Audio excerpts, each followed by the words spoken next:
Now in this video, we're going to go over special solutions that we may see when we're solving inequalities. So just like when we were solving equations and we had special solutions for when there's no solution or infinitely many solutions, we have the same thing with inequalities. And that first one we'll see is the special solution, all real numbers. And that's when you get an inequality that is always true. So our variables will cancel out and you'll end up with an inequality that's true. So for example,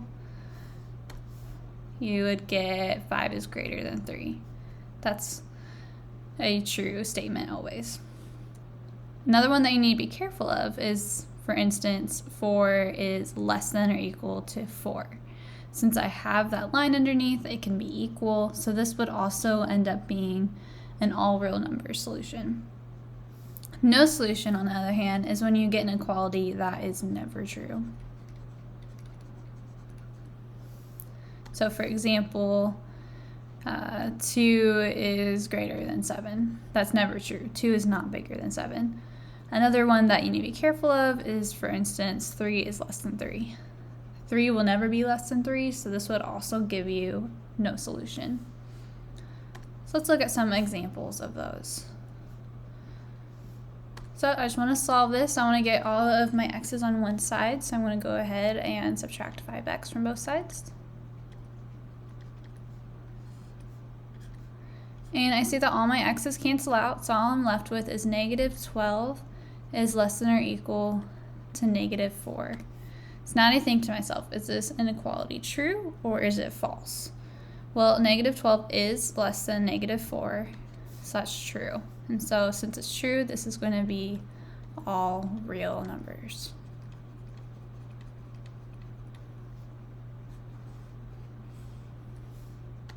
Okay, let's look at another one. So here I have parentheses, so I want to distribute first. So 2 times k, I get 2k. 2 times negative 5, I get negative 10, is greater than 2k plus 5. Subtract 2k from both sides. And I get negative 10 is greater than 5. So all of my k's cancel out, and all I'm left with is this inequality. So I think to myself, is negative 10 greater than 5? Well, no, it's not. It's smaller. So since this is not a true inequality, the answer here is going to be no solution.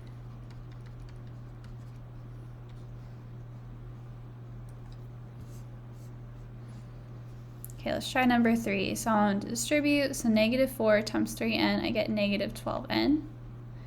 Negative 4 times negative 1, I get positive 4.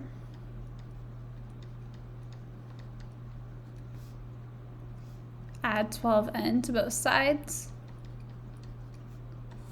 And I see that all of my n's cancel, so all I'm left with is 4 is greater than or equal to 4. Now this is actually going to be a true statement, and that's because I have this or equal to. So greater than or equal to means it's going to be true if both sides are the same number. So that means that this answer is going to be all real numbers.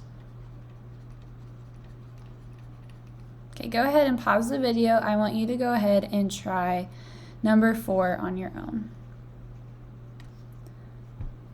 So when solving this one, you should have gotten negative 18 is less than negative 18.